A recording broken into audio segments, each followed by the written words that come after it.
The fluorescent light above my desk had been flickering for 3 weeks. Facilities said they'd get to it. They never did. I stopped noticing after a while, which, looking back, probably says everything about how long I'd been there. My name is Marcus Webb.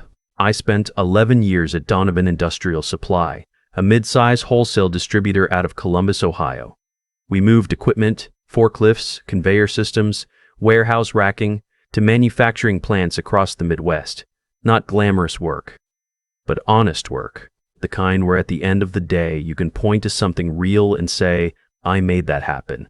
I started as a junior account manager when I was 38. By the time I was 49, I was running the entire Eastern region. 14 major accounts, 2 junior reps reporting to me, and a client retention rate that the VP of sales liked to brag about at company dinners. Donovan's biggest client, a plastics manufacturer called Hartwell Group, had been mine since year 2. I'd rebuilt that relationship from scratch after a pricing dispute nearly killed it. Spent 3 months flying back and forth to their plant in Dayton, sitting in their break room, learning the names of their floor supervisors. Hartwell alone was worth about $4.2 million annually to Donovan. I'm not telling you this to brag. I'm telling you this so you understand what I walked away from and why it still made complete sense. The owner of Donovan Industrial was a man named Gerald Donovan. He'd built the company over 30 years. The kind of guy who knew every employee's name, showed up to holiday parties, sent handwritten cards when someone had a kid. Decent man, old school. When he announced he was stepping back in the spring and handing day-to-day operations to his son, most of us figured it would be a slow transition, a handoff. The kind where the old man stayed in the building and the kid learned the ropes. His son's name was Bryce. Bryce Donovan was 26 years old.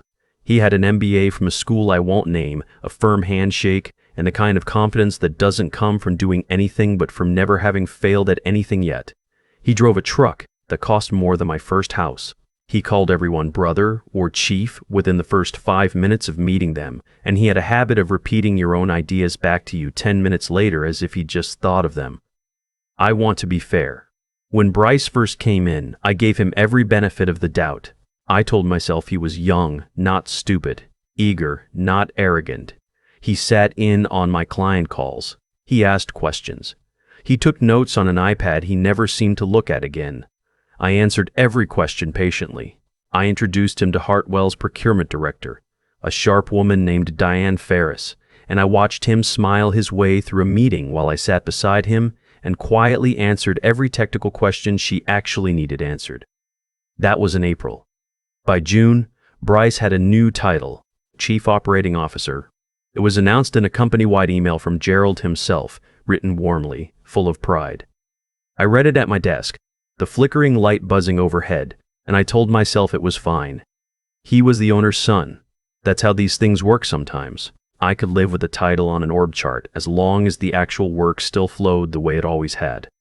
I was wrong about that. The first thing Bryce did at COO was restructure the reporting lines.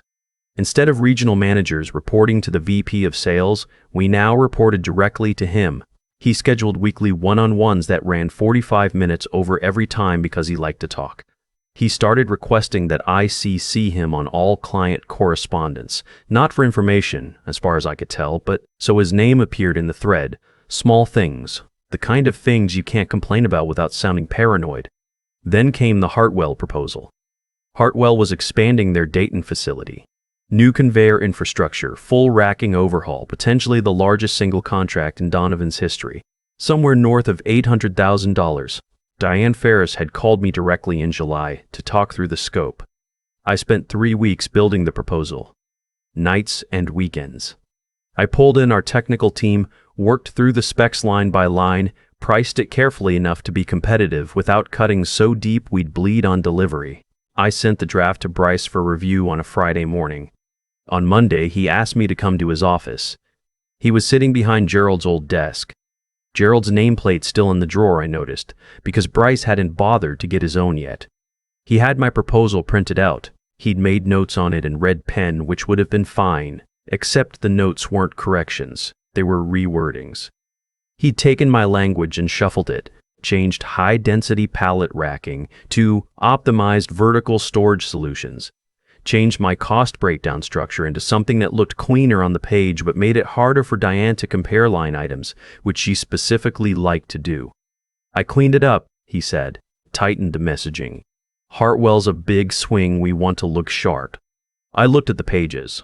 I said, "Diane is going to ask about the line item breakdown. She always does. If we collapse it like this, she'll push back." He smiled. "I've been studying their account. I think I have a pretty solid read on what they need." He'd been studying their account for 6 weeks.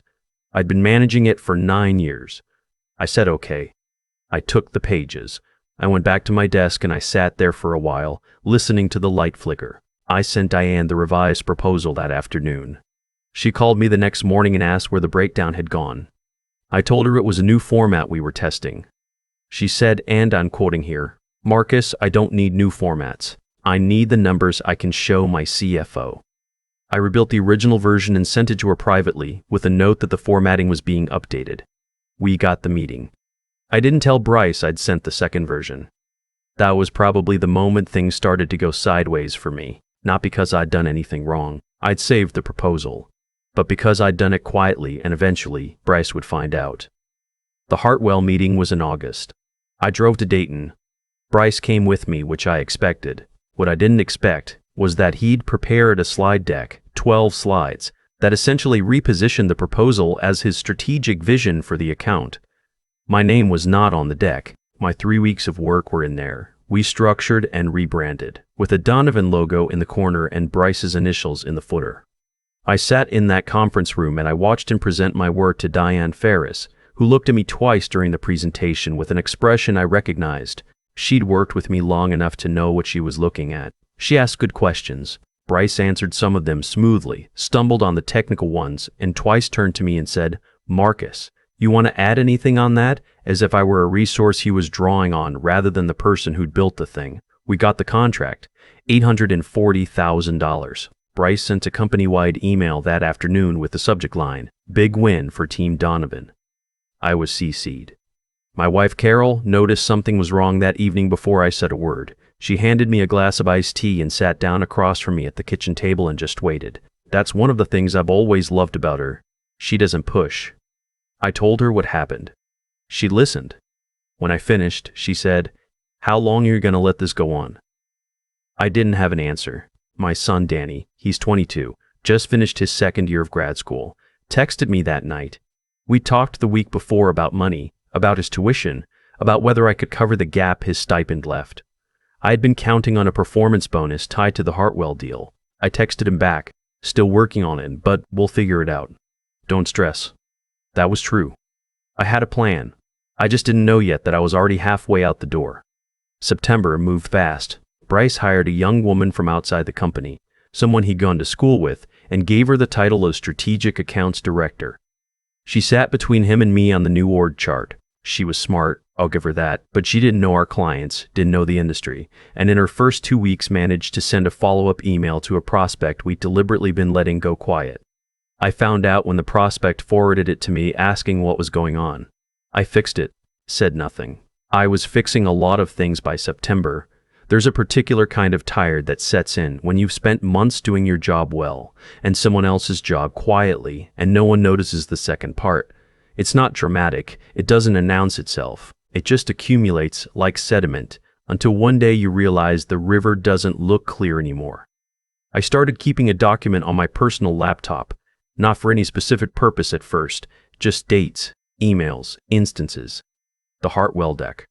The revised proposal. The mishandled prospect email. I wasn't planning to do anything with it. I just needed somewhere to put what was happening, because if I left it inside my head, I'd start questioning whether I was imagining it. I wasn't imagining it.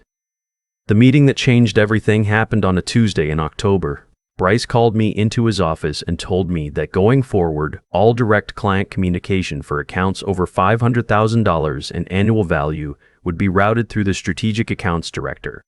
I would support those accounts. He used the word support 3 times in 4 sentences. I looked at him across that desk and I understood, cleanly and without drama, what was happening. He didn't want to fire me. I was too embedded in too many accounts, and he wasn't ready to absorb the risk.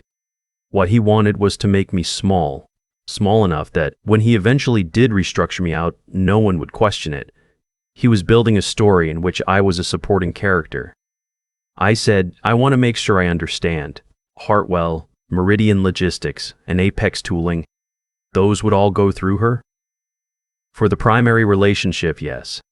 Diane Ferris at Hartwell has been working with me directly for 9 years. Change can be good, he said. Fresh perspective. I nodded. I picked up the notepad I brought. I stood up. I said, I'll need that in writing before I adjust anything. He looked slightly surprised. Sure, I'll have something sent over. I walked back to my desk. The light above me had finally been fixed sometime in September, and for a moment I almost missed the flicker. It had become a kind of companion. I sat down. I looked at my screen. I had a message from Diane's assistant confirming a call for Thursday. I thought about Carol asking how long I'd let this go on. I opened a new document. I started writing. Not my resignation. Not yet.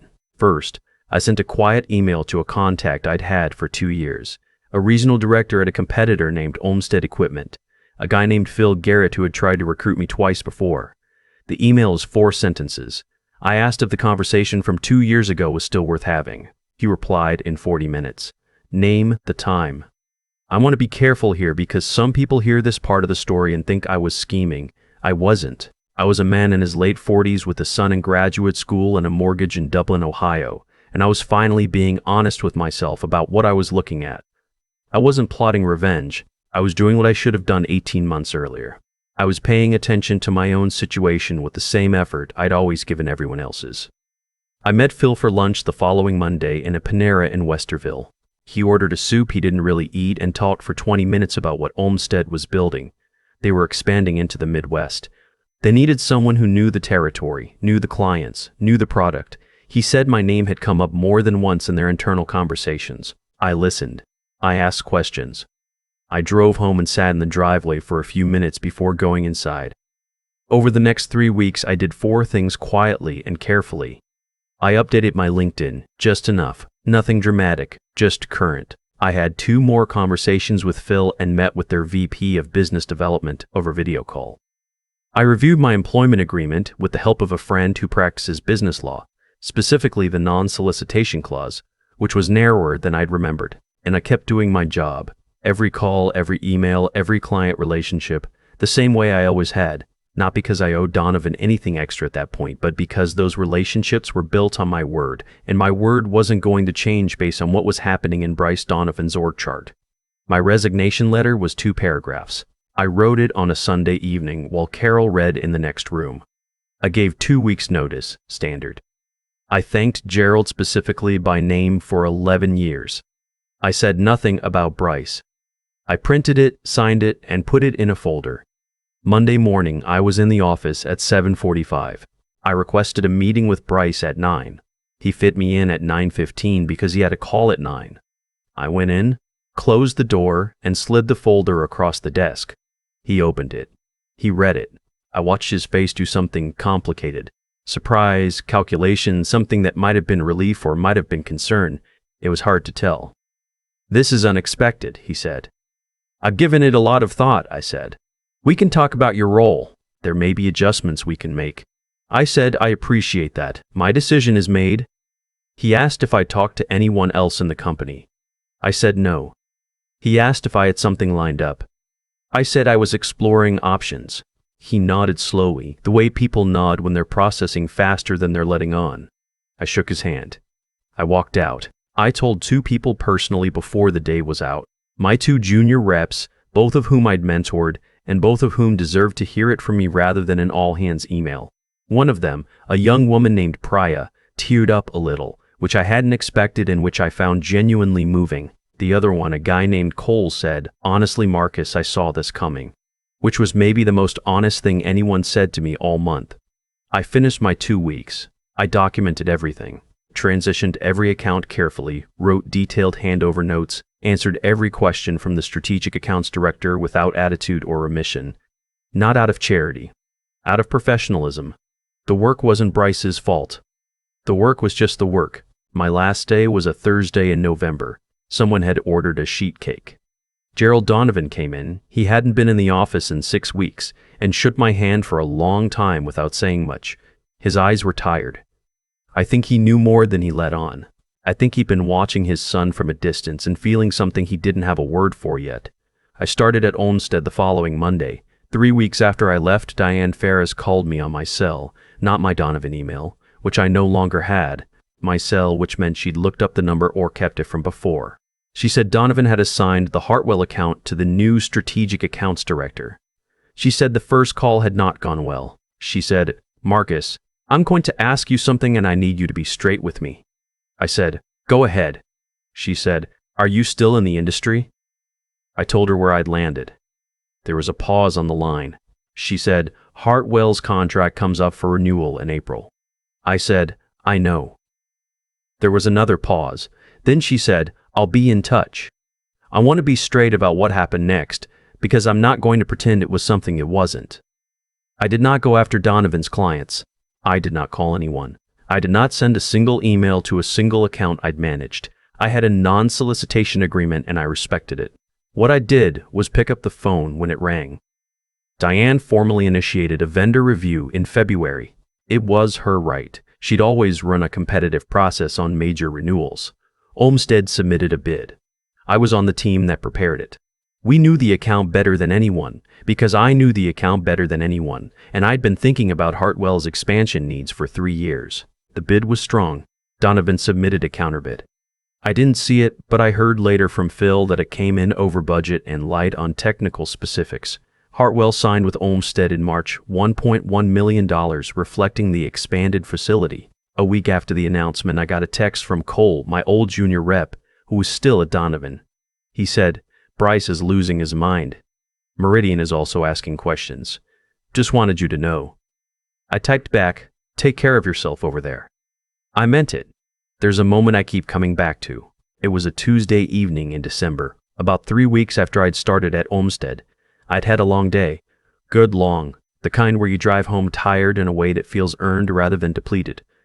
I pulled into the driveway and sat there for a minute before going in. The porch light was on.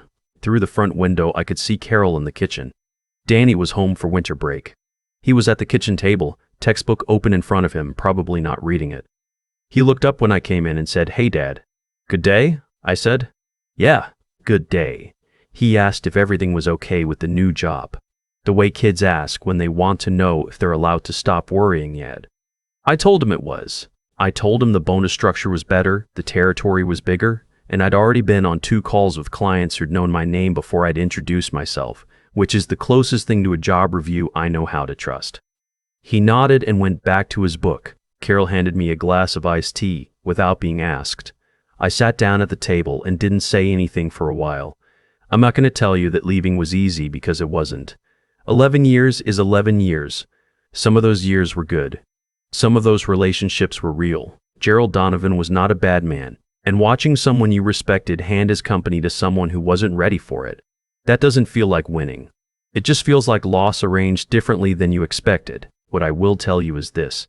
The flickering light above my old desk bothered me for 3 weeks before I stopped noticing it. That's how long it takes to accept something you shouldn't be accepting. I don't know what your number is. Maybe it's 3 weeks. Maybe it's 3 years. But there's a difference between patience and erosion. And the only person who can tell which one is happening is you. I kept showing up. I kept doing the work right. I kept my word to every client, every colleague, every handover note I ever wrote. None of that was for Bryce Donovan. It wasn't even for Olmsted. It was because that's the foundation you build when you don't know which way the ground is going to shift. And in 11 years in this business, I learned that the ground always shifts eventually. Diane Ferris signed a 3-year contract. Danny finished grad school. Carol and I are talking about a trip to Portugal in the fall, something we've been saying we'd do for about 6 years without ever quite getting there. The light in my new office doesn't flicker. I notice that every single morning. I'm not sure I'll ever stop. If you've ever stayed somewhere past the point where staying made sense, if you've kept your head down and done the work and watched someone else take credit and told yourself it would even out eventually, I'm not here to judge that.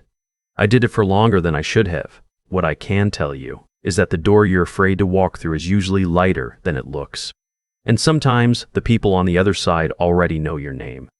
Thanks for listening. If this story hit close to home, drop a comment below. I'd genuinely like to hear where you are. And if you've ever walked away and found something better on the other side, tell me about it. Those are the stories worth keeping.